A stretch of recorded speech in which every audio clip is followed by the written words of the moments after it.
Hi everybody, welcome back to Mando Lessons. In today's lesson, I'm going to be answering a question that I get a lot. I get a lot of emails regarding making sets of fiddle tunes. I've got a bunch of fiddle tunes over on my website, mandolessons.com, and I put out a lot more. I'm going to be putting more out in the coming months, as well as some bluegrass and a little bit of everything. But a big chunk of my website is kind of dedicated to fiddle tunes. And a common thing that happens with fiddle tunes is you play one tune for a while, maybe 3, 4, maybe more times through, and then you'll switch right into another tune without stopping the music, kind of create a little medley of tunes. And I get a lot of questions and emails about how to make those transitions and what tunes go with what other tunes. And so I'm going to be talking about that in this and another lesson. It's a 2-part series. If you enjoy these lessons and want to help me make more of them, there's a couple ways to donate over at the website, but they will always be free if that's your choosing, and it's by no means a requirement. So, in getting back to the question, how do we make sets of tunes? Are there any rules about what tunes go with what other tunes? Are there any rules about what you can't do in terms of putting tunes together? Ultimately, people have different thoughts on the subject. My thought is that there are no real official rules. And that's to say, I don't think it's worthwhile to say, like, oh, this tune into this tune doesn't make a good set, or you're not allowed to do that. You're allowed to put whatever tunes together you like. That being said, there are sort of different traditions of switching tunes or not switching tunes, depending on the kind of music you're playing or the kind of fiddle tunes that you're playing. For example, in old-time music, a lot of times they don't switch tunes. They don't make that segue. They don't create a medley of tunes. They'll just play one tune for a bunch of times over and over and over again, and kind of dig into the tune a little bit. They're not taking solos in the way that a bluegrass band would, where a lot of times a bluegrass band will play the melody once, and then the fiddle player will take a break and play through A, A, B, B one time, and then the banjo player or the mandolin player and kind of improvise on that, and then they'll all go back to the melody of the tune, and then they'll end the song or switch to another tune or a song. In old-time music, there's no improvisation in that sense, and you just kind of play one tune for a really long time. But in Irish music, it's really common for there to be several tunes in one set of music, creating a medley. So people may play one tune 3, maybe 4 times through is a kind of a normal number that you might hear. And then they'll switch from that tune to another tune. An example being, so playing a tune like Bag of Spuds, which is a great Irish tune. It's in the key of D. It might sound like this. I'll play the Bag of Spuds once, and then I'll play John Stenson's, which is another great Irish tune. The first one, Bag of Spuds, is in D. Second tune is in A. Sounds like this.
So that wouldn't happen that fast. You might play Bag of Spuds 3 or 4 times, and then switch into John Stenson's for 3 or 4 times, and then maybe move on, or then maybe just stop and start up a new set later on. But that's sort of the way that a lot of medleys will work. You just play one tune into another.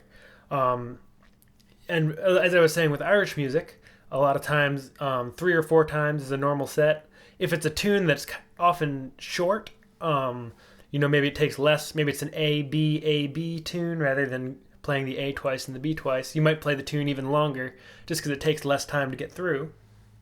And likewise, if it's a long tune like Banished from Misfortune is a tune, or The Kid on the Mountain. I think I have these tunes up on Mando lessons that have 3, 4, 5 parts. They take a longer time to get through the tune, so you might not want to play it 4 times and then switch to another tune. You might just play it 2 or 3 times.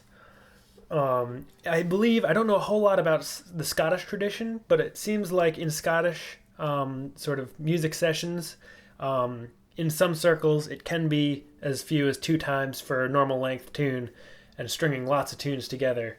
But you just kind of play one tune twice, then the next tune twice, and then another tune twice. I may be incorrect about that. It's the sense that I've gotten, but at the same time, I'm not as familiar with those traditions as I am with Irish and old-time music.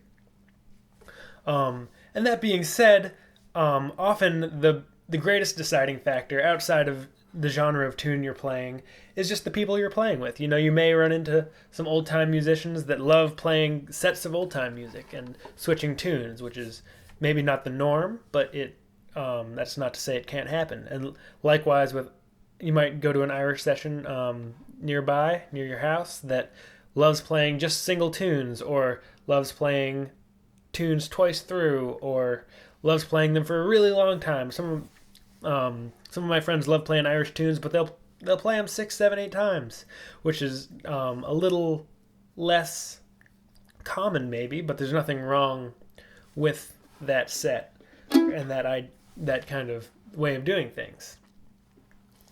So that kind of covers some different things you might hear. Then the next question becomes, so, okay, we're maybe playing tunes this many times, but what tunes do we put together? And like with the number of times you're playing a tune, it doesn't really matter what tunes go together. There's nothing is off limits necessarily, but my general thought on the matter is to either keep the energy level at a similar place, or to increase the energy level. What I try to avoid is to play one tune that's really energetic and then immediately jump into a tune that's really kind of slow and sweet. They're both nice tunes, but a lot of times I kind of try to ramp energy up rather than bring it down in a set of music. And that's a common thing that a lot of folks do. There may be ways to sort of bring that energy level down and make it work, but for the most part, I think keeping the energy level at the same place it is in the first tune when switching, or bringing it up, is a good sort of thing to start with. But at the same time, experiment with it and see what you like to hear. And so to keep energy level at the same speed, I might play the same kind of tune. So I might pair 2 Irish reels together, or 2 old-time tunes together, reels. There's not so many jigs in old-time music. Or I might play a jig to a jig, or a slide to a slide, or a waltz to a waltz. Doesn't matter what the kind of tune is, but sort of keeping those tune types similar is a great way to sort of keep that energy level steady. If you go from a reel, which is really energetic, to a really smooth, kind of lovely jig, you're going to lose a little bit of energy. If you go from a jig to a reel, you might sort of bring that energy up, which can be really nice. Jigs are generally kind of less note dense than with reels. You have dugga dugga dugga dugga dugga dugga dugga, and jigs are dugga da dugga da dugga da dugga da. So going from that sort of more laid back jig feel into a nice high energy reel can be a really nice thing to do.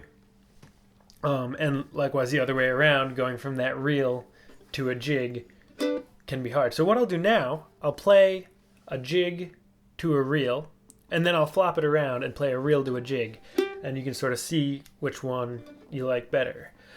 So let's see, I'll play Old Favorite. Yep, I can remember that one. And then I'll play John Stenson's again. So it's the jig is in G and the reel is in A. So here's the jig. And these are both taught on my website. I'm trying to pick tunes that I have lessons for. So here's the jig, Old Favorite in G to John Stenson's in A.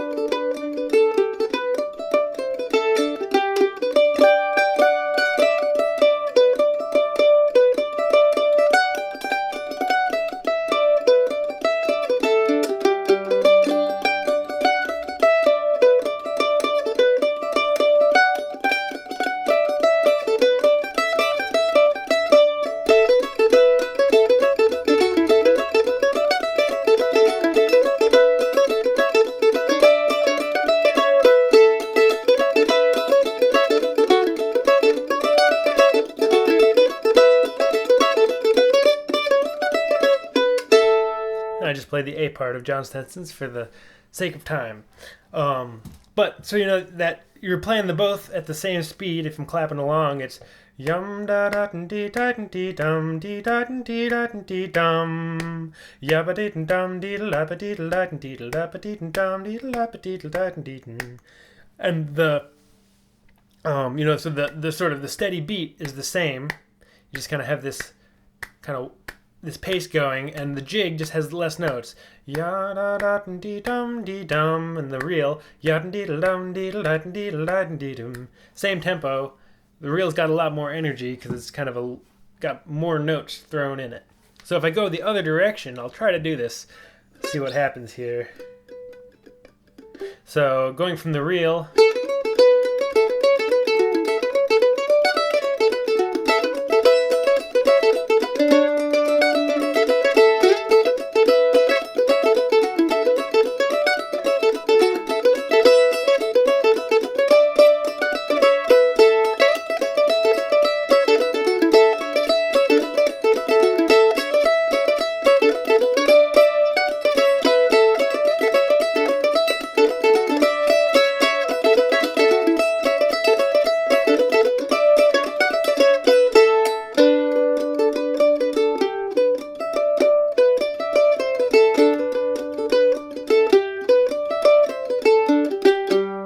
Doesn't have that energy rise. You kind of have a lot of energy in that first tune, and it falls off into the second tune. You know, it's not a bad combination necessarily, but it's just not something that I often am finding myself wanting to do. But that said, again, experiment with it and see what you like to hear. And there are some traditions that have kind of set medleys that sort of combine different kinds of tunes, and they often will kind of create that energy rise. Again, I don't know a whole lot about the Scottish and I think Cape Breton traditions, but they'll do something where they'll play kind of a slow air, which is maybe even like either a waltz or kind of out of time, very slow, beautiful piece, and then they'll slowly ratchet it up into a march, and then they'll ratchet it up a little bit more into a strathspey, and then a little bit more into a reel, and you just kind of have this steady build over the course of 4 different kinds of tunes that really brings the energy up. And again, it may also have to do with the kind of dancing that's happening.